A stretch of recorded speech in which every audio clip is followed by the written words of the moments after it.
तुम्हाला मुलगी असेल तर आताच पहा, हस्तमैथून केलं आणि नंतर असं प्रकरण ऐकून डोक्याला हात लावाल। सकाळची ती वेळ, एक मुलगी घाईघाईत घराबाहेर पडते। तिच्या चेहऱ्यावर थोडी चिंता, थोडा ताण, कारण उशीर झाला आहे। तिला एका ठिकाणी वेळेत पोहोचायचं आहे।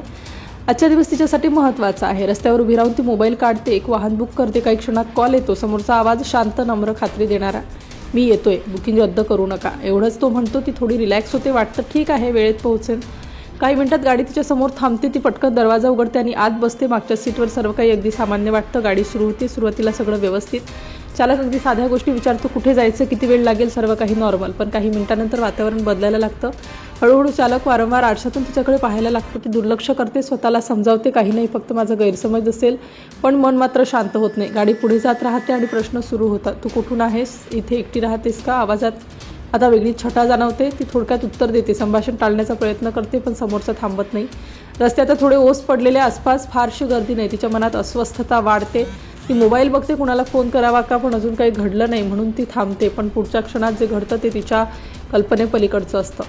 चालकाचं वागणं अचानक विचित्र होतं। तो गाडी चालवत असताना स्वतःवरचं नियंत्रण गमावल्यासारखं वागू लागतो।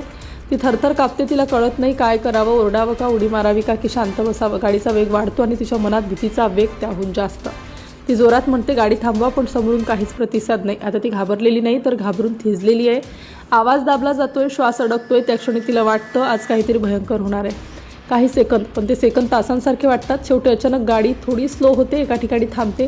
ती एक सेकंदही न घालवता दरवाजा उघडते आणि बाहेर धावते, जीवाच्या आकांताने।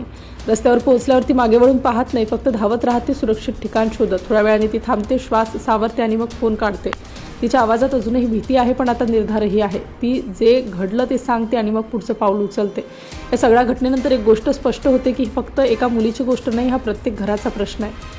प्रत्येक आईवडिलांनी, प्रत्येक मुलीने आणि प्रत्येक समाजाने याचा विचार करायला हवा। कारण धोका नेहमी बाहेरून येतो असं नाही, तो कधीकधी अगदी सामान्य वाटणाऱ्या गोष्टीत लपलेला असतो।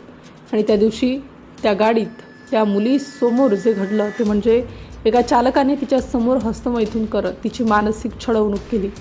ही घटना फक्त धक्कादायक नाही, ती जाग करणारी आहे। आता प्रश्न तुमच्या समोर आहे, तुम्ही किती सतर्क आहात?